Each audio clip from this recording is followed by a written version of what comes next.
Assalamualaikum teman-teman, salam sehat untuk kita semua dan salam perawat untuk seluruh perawat di Indonesia. Berjumpa lagi bersama saya Utami Dwi Yusli. Nah, udah lama ya teman-teman saya tidak membuat video, kira-kira lebih kurang udah 2 bulan ya. Nah, pada video kali ini saya akan mengajak teman-teman kembali untuk membahas soal-soal yang sering atau yang bisa muncul pada saat uji kompetensi nurse Indonesia. Tapi soal-soal ini bukan hanya untuk teman-teman yang akan mengikuti ujian kompetensi nurse Indonesia saja. Namun untuk teman-teman yang masih kuliah atau masih di semester-semester awal kuliah keperawatan juga bisa menggunakan soal-soal ini untuk referensi, soal-soal atau materi-materi ini untuk referensi belajarnya, agar ketika teman-teman nantinya sudah masuk di bahan praktik seperti di rumah sakit atau di komunitas ataupun dimanapun, teman-teman sudah siap untuk melakukan praktik tersebut. Nah teman-teman, sebelum masuk ke soalnya, alangkah lebih baiknya nanti kita membahas materinya terlebih dahulu, agar soal-soalnya tersebut bisa kita jawab dengan baik, dan mungkin kita akan lebih membuat materi-materi tersebut gampang untuk dipahami.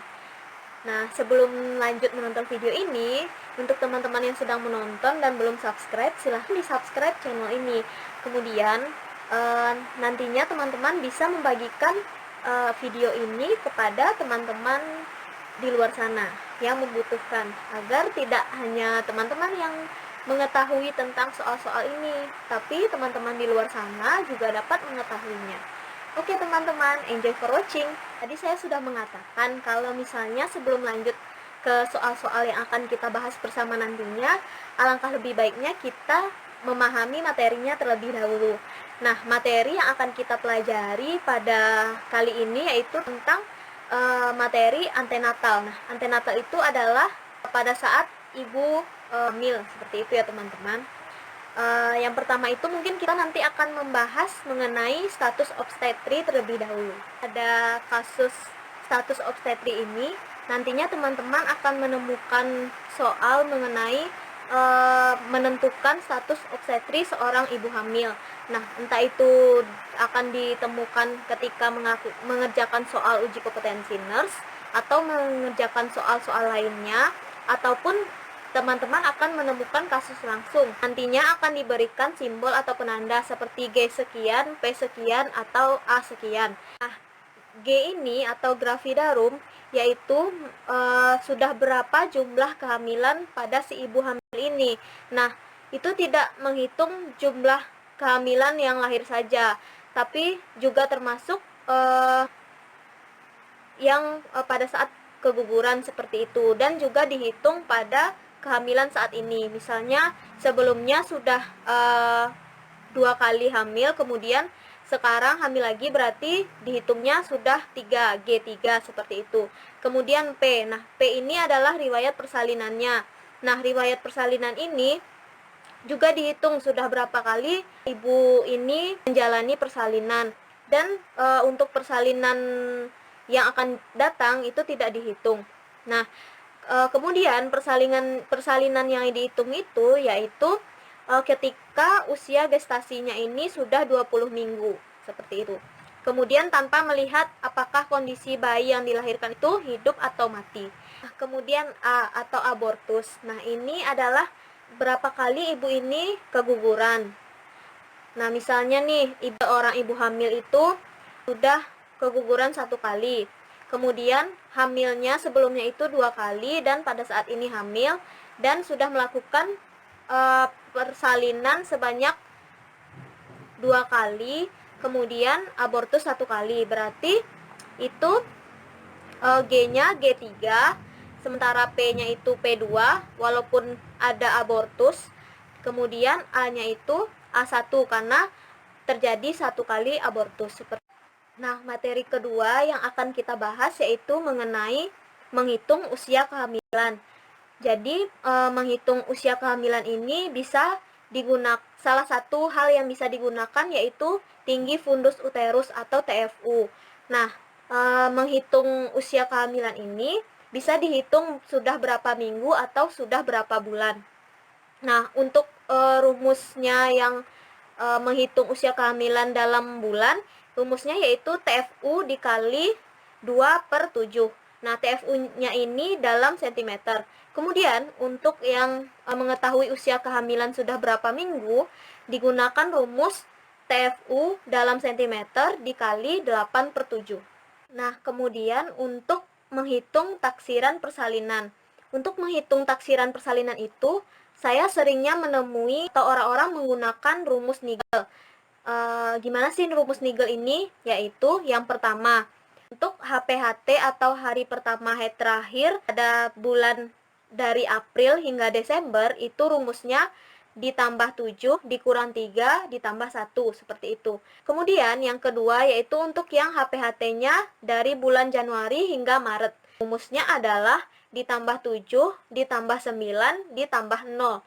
Nah, misalnya itu ya, HPHT-nya itu pada tanggal 3 Maret 2019. Nah, berarti rumusnya adalah ditambah 7 ditambah 9 ditambah 0. Karena HPHT-nya ini adalah rentang bulan Januari hingga Maret. Gimana teman-teman mengenai 3 materi tersebut? Apakah sudah paham? Ataukah bingung? Oke, nanti kalau bingung kita bisa langsung bahas ke soal ya, pasti belakangan nanti. Oke, sekarang lanjut ke materi keempat, yaitu tentang pemeriksaan Leopold. Nah, pemeriksaan Leopold ini terdiri dari Leopold 1 sampai Leopold 4, teman-teman. Dan menentukan bagian apa yang terdapat di fundus uterus tersebut. Jadi, pemeriksaannya ini yaitu dicari dulu berapa tinggi fundus uterusnya. Kemudian dari fundus uterus itu kita tentukan apakah itu kepala ataukah bokong, seperti itu. Nah, mungkin nanti di video berikutnya saya akan membuat sebuah video yang akan membahas cara pemeriksaan Leopold ini. Kemudian kita lanjut ke pemeriksaan Leopold 2. Nah, pemeriksaan Leopold 2 ini adalah menentukan di mana letak punggungnya. Nah, apakah di sebelah perut bagian kanan ibu atau di bagian kiri. Nah, kemudian yaitu pemeriksaan Leopold 3. Nah, pemeriksaan Leopold 3 ini yaitu kita menentukan presentasi janin sudah seberapa jauh masuk ke PAP. Nah, PAP itu adalah pintu atas panggul. Kemudian pemeriksaan Leopold 4.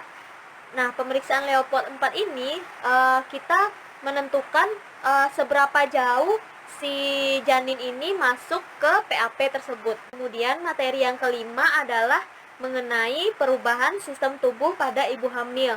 Nah, materi ini mencakup tentang perubahan fisiologis dan terkadang juga mencangkup perubahan psikologis ibu hamil tersebut. Kemudian yang keenam yaitu pemeriksaan fisik pada ibu hamil.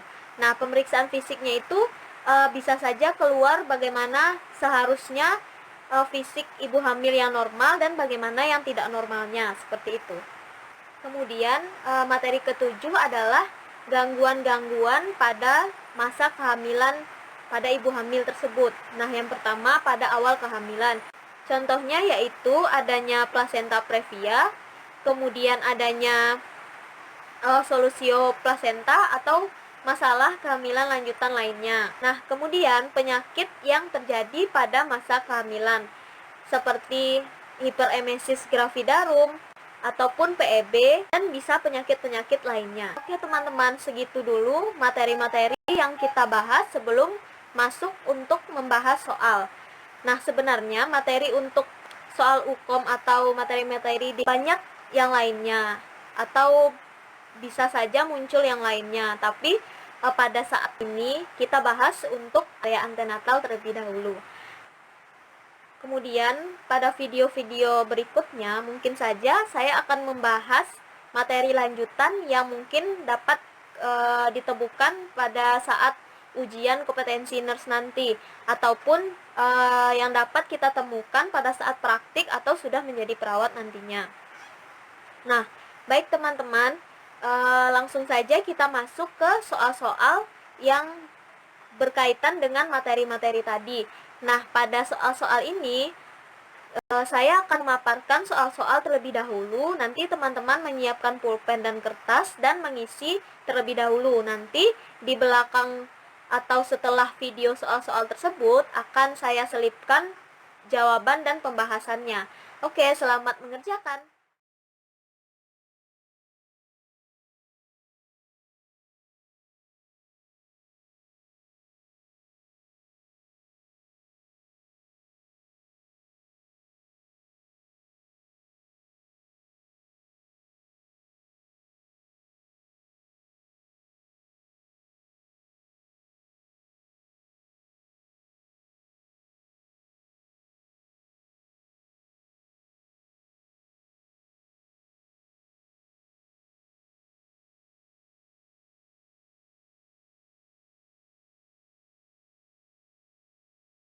Selesai sudah pembahasan kita mengenai soal-soal ujian kompetensi Nurse Indonesia yang sudah teman-teman kerjakan tadi.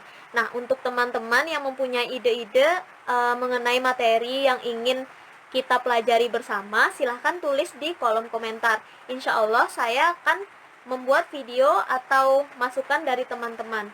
Oke teman-teman, terima kasih telah menyaksikan. Semoga video ini dapat bermanfaat bagi kita semua. Dan jangan lupa agar teman-teman membagikan video ini kepada teman-teman di luar sana, agar teman-teman perawat lainnya dapat memahami materi-materi tadi. Oke, thanks for watching. Sampai jumpa di video-video selanjutnya. Dadah!